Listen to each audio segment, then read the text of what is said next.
सिजावल वेझो सिंधु दरिया में ॿेड़ी ऊंधी थियण सबबि ॿुॾी वियल 6 ॼणनि मां 3 ॼणनि जा लाश हथ कया विया आहिनि। हिक ॼणे जी ॻोल्हा जारी। उन हवाले सां वधीक अपडेट करे रहियो आहे शबीर समूह। जी शबीर, वधीक अपडेट कजो।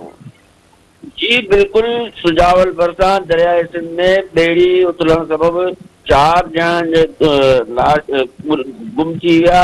4 ॼणनि मां 3 ॼणनि जा लाश हथ कया विया आहिनि।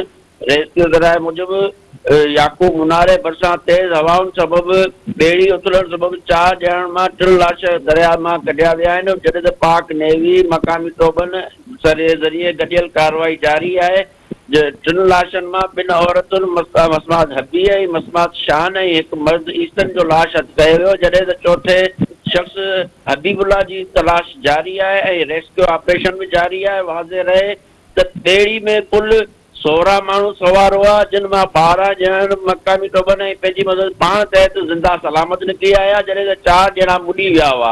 वाक़े वारे हंधि साबिक़ ज़िले नाज़िम सैयद शफ़क़त इंजा शिराज़ी, सूबाई वज़ीर मोहम्मद अली मलकानी, MP अयाज शाह शिराज़ी, MP शाह हुसैन शाह शिराज़ी, ज़िले चेयरमैन दानिश खान मलकानी, PP अगवान Abdul Latif Memon, doctor Iqbal Memon, Syed Nazir Ahmed Shah, deputy commissioner Zahid Hussain Rind, SP Alina Rajpar, पाक नेवी जा जवान मौजूदु हुआ। पाक नेवी जे एहलकारनि ऐं इमदादी टीमुनि लापता माण्हुनि जी ॻोल्हा करे कोशिश राति देर सां 3 लाश हथ कया विया। बाक़ी 1 ॼणे जी ॻोल्हा जारी आहे ऐं रेस्क्यू ऑपरेशन जारी आहे। जॾहिं त फोतियुनि जी जनाज़ नमाज़ हींअर ॻोठ में अदा कई वई आहे।